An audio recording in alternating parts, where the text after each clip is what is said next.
The late great comedian Lou Costello crafted an iconic legacy of laughter, but behind the scenes he faced heartbreak and tragedy few fans realized. Join us as we explore the untold truths about Lou Costello's life beyond the laughs.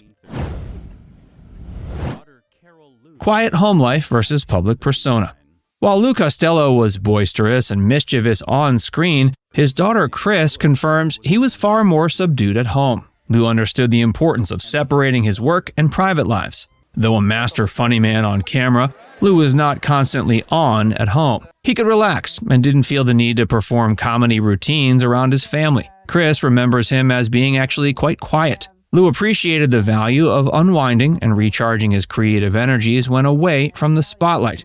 After busy days filming, Chris says Lou would often simply sit quietly reading the newspaper or watching sports and westerns on television. He also left his comedic hijinks at the studio when he was at home. While he embodied a mischievous troublemaker in movies and TV shows, Chris emphasizes he was not the bumbling character in his family life. According to her, he didn't engage in pratfalls or similarly clumsy behaviors around the house. He interacted with his wife and children as a gentle, grounded father, not as the rambunctious Costello everyone knew on screen. He enjoyed making his kids laugh, but more through playing games than slapstick antics. Lou knew there was a time and a place for comedy. Despite being a world-renowned entertainer, Lou had high expectations for his children's manners, respect, and education. He required them to address elders properly, complete chores without complaint, and focus diligently on academics. Lou cut his daughter Carol off from receiving a car after she skipped school once. He wanted his kids to grow into responsible adults and citizens. Chris emphasizes what a doting and devoted husband and father Lou was, in spite of his chaotic career. He was besotted with his family, especially fawning over his mother after moving her from New Jersey to California to be closer to him. He cherished his stable home life as an escape from fame's pressures. His children. Lou cherished his family and took immense pride in his 4 children. His eldest daughter, Patricia Patty Costello, was born in 1936 and preferred to avoid the spotlight. Though Patty was content with her life outside Hollywood, she felt immense pride in her dad's comedic legacy. She was especially moved when a local elementary school began performing his signature Who's on First routine annually. Patty attended one of the shows and tearfully told the young actors afterwards that nothing would make her father happier than to see children performing the sketch. She emphasized Lou's love of bringing joy to kids and making them laugh. Even decades after his passing, Patty was still touched seeing her father's talent live on through inspiring new generations. Carol Costello was born in 1938. Unlike her older sister Patty, Carol shared her father's passion for the entertainment business. She made brief appearances in 2 of Lou's films in the 50s, Abbott and Costello Meet the Mummy, and Abbott and Costello Meet the Keystone Cops. Carol relished the chance to experience even a small taste of her dad's world on the big screen. Later in life, she followed in Lou's footsteps, working in television production. Carol was a talent coordinator on several game shows like Card Sharks and Trivia Trap. Her father's outgoing, charismatic personality clearly rubbed off. Sadly, she passed away at age 49 from a stroke. Christine "Chris" Costello was Lou's youngest daughter, born in 1949. She fondly remembers Lou reading bedtime stories and cheering her school plays before his untimely death when she was 10. Chris honored her father by sharing warm recognitions of him as a doting dad, not just a famous comedian. Lou's only son was Lou Jr., lovingly called Butch, born in 1942. Tragically, little Lou drowned in a backyard swimming pool accident at age 1. The loss devastated Lou, who never fully recovered emotionally.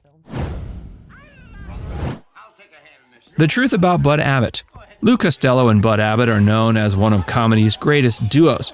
In spite of that, rumors have swirled about bitterness and feuding between the 2 men over their 21-year partnership. Chris Costello puts these myths to rest. According to her, Lou and Bud remained the closest of friends despite the struggles that came with their fame. There's no denying that disagreements emerged between the pair at times. With chaotic performance and filming schedules, arguments frequently arose over money, screen time, management decisions, and contracts. Lou, in particular, grappled with resentment over being denied an even 50-50 split of profits with Bud. As Chris described, they were together 21 years and had their disagreements, but it never meant they hated each other. Yet through it all, the deep affection Lou and Bud shared allowed them to weather these storms as partners. After her father's shocking death in 1959 at age 52, a devastated Chris recalls being comforted by Bud. As they sat together watching an old tape of the duo's beloved Who's On First routine,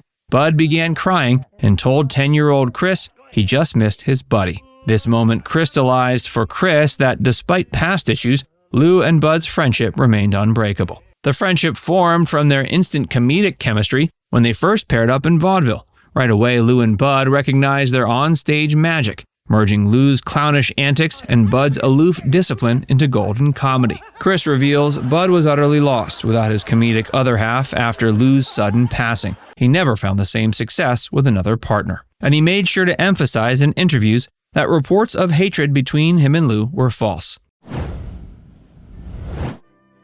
Coping with family tragedies.